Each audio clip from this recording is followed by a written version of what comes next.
नमस्कार दोस्तों। पिछले 3-4 दिन में हमारे 5 सैनिकों ने कश्मीर में अपनी शहादत दी है, कश्मीर की हिफाजत के लिए, हिंदुस्तान की हिफाजत के लिए। लेकिन आखिर इतिहास के पन्नों में क्या छुपाया जा रहा है, जिनकी बुनियाद पर ये नासूर जख्म हिंदुस्तान की छाती पर लगा हुआ है, जिसका ना कोई मरहम है ना कुछ और है।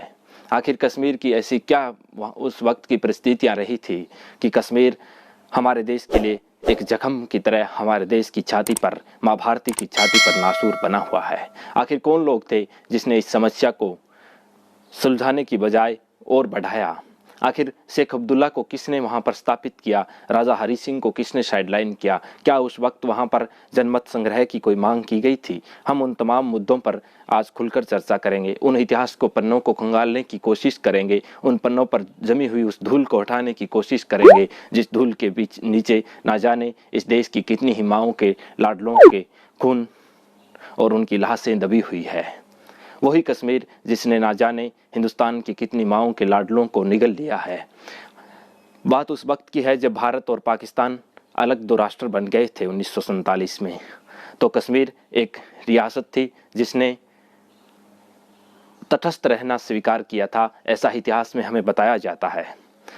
जो रिपोर्ट तैयार की गई थी उसमें बताया जाता है कि कश्मीर के राजा हरी सिंह ने, जो कि वहाँ के अंतिम हिंदू राजा थे, उन्होंने तटस्थ रहने की मांग की थी। खैर, ये हकीकत नहीं है।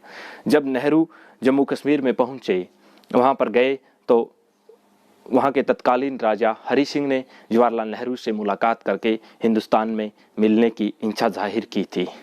तो उस वक्त शेख अब्दुल्ला को जेल में बंद रखा गया था, वहां के राजा ने बंद कर रखा था, क्योंकि शेख अब्दुल्ला फ्री कश्मीर की मांग कर रहे थे और वो पाकिस्तान के साथ विलय चाहते थे, जबकि राजा हरी सिंह भारत के साथ विलय चाहते थे।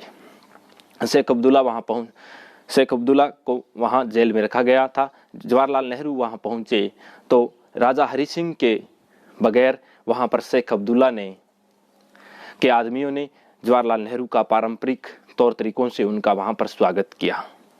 हालांकि वहां पर एक स्टेट का राजा होने के नाते हरी सिंह को वो महत्व दिया जाना चाहिए था, हरी सिंह से मुलाकात की जानी चाहिए थी, लेकिन ऐसा नहीं हुआ। अब्दुल्ला के आदमी वहां पर उनके स्वागत में पहुंचे।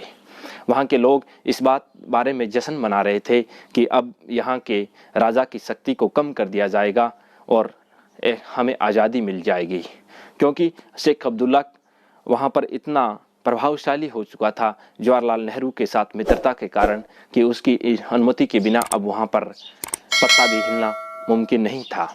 जवाहरलाल नेहरू ने वहाँ के राजा को ये बताया कि अगर आप भारत के साथ मिलना चाहते हैं तो हम आपको ये वचन देते हैं कि आपके पश्चिमी प्रांत में जो कबीलाई लोगों ने जो घुसपैठ कर रखी है, तो उसे भारतीय सेना वहाँ से हटा देगी और दक्षिण के सूबे में जो भी आतंकवादी घटनाएं घटित हो रही है वह भारतीय सेनाएं सब संभाल लेगी।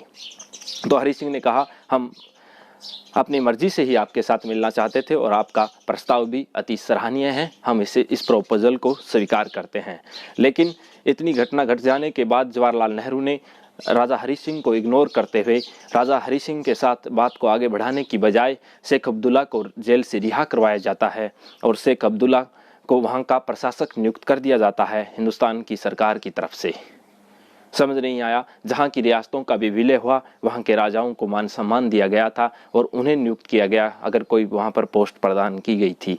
तो आखिर शेख अब्दुल्ला ऐसा क्या शख्स था, ऐसा कौन सी मजबूरी थी भारत सरकार की कि उनके दबाव में उन्हें वहाँ का प्रशासक नियुक्त किया गया? मजबूरी इतनी सी थी कि वो गांधी परिवार के करीबी थे और जवाहरलाल नेहरू के दोस्त थे। फिर वहाँ की स्वतंत्रता बनाई जाती है, इंडिपेंडेंस डे मनाता है कश्मीर इस जश्न में कि अब राजा की शक्तियां छिन्न भिन्न हो गई है और अब अब्दुल्ला पावरफुल है। तो उस वक्त भारत और पाकिस्तान की तरफ, दोनों तरफ से प्रतिनिधि बुलाए जाते हैं। उस प्रतिनिधि के तौर पर जवाहरलाल नेहरू वहां पहुंचते हैं। हालांकि पाकिस्तान का कोई प्रतिनिधि वहां नहीं पहुंचता है। जवाहरलाल नेहरू वहां की जनता को संबोधित करते हुए कहते हैं कि हम आपको ये आश्वासन देना चाहते हैं कि हम यहाँ पर जनमत संग्रह करवाएंगे और जनमत संग्रह के आधार पर अगर यहाँ की जनता चाहेगी तो हम आपको भारत के साथ विलय करेंगे, वरना नहीं करेंगे। आपको फ्री कश्मीर यानी आज़ाद कश्मीर दे दिया जाएगा। यहीं से वो नींव डलती है, यहीं से इस जख्म नासूर होने लगता है, यहीं पे फ्री कश्मीर और जनमत संग्रह जैसे नारे दिए जाने लगते हैं। हालांकि वहाँ का राजा हरि सिंह था, उसने भारत के प्रधानमंत्री से ये वचन दिया था, ये बात की थी, ये चर्चा हुई थी कि हम आज़ाद कश्मीर के पक्षधर नहीं हैं, बल्कि हम भारत के साथ विलय चाहते हैं। तो फिर शेख अब्दुल्ला को वहाँ का प्रशासक नियुक्त किया जाना और शेख अब्दुल्ला और वहाँ के उस मुस्लिम लोगों को ये कहना कि आपको या तो फ्री कश्मीर दे दिया जाएगा या फिर जनमत संग्रह कर लिया जाएगा। कश्मीर अच्छी तरह जानता था कि मैं भारत और पाकिस्तान के बीच उठे हुए विवाद का मूल कारण हूँ और कश्मीर इस बात का फ़ायदा उठाना चाहता था।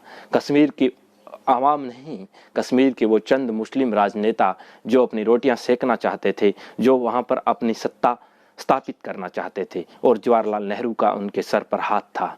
आज जवाहरलाल नेहरू के वो वर्ड जो आज इन शहीदों की, इन सैनिकों की बलिदानी ले रहा है, इन शहीदों की जान ले रहा है, इन सैनिकों को काल के रूप में ग्रास के रूप में डस रहा है। एक तो फ्री कश्मीर और एक जनमत संग्रह। आखिर कैसा जनमत संग्रह था, मुझे आज तक समझ नहीं आया। जब वहाँ का राजा तैयार था, वो अपनी रियासत को भारत के साथ विलय करना चाहता था, फिर शेख अब्दुल्ला को प्रशासक नियुक्त करना और ये फ्री कश्मीर और जनमत संग्रह के जो जुमले फेंकना, वास्तव में उसी दिन से ये कश्मीर वाली समस्या हमारे देश की छाती में एक जख्म की तरह नासूर हो गया।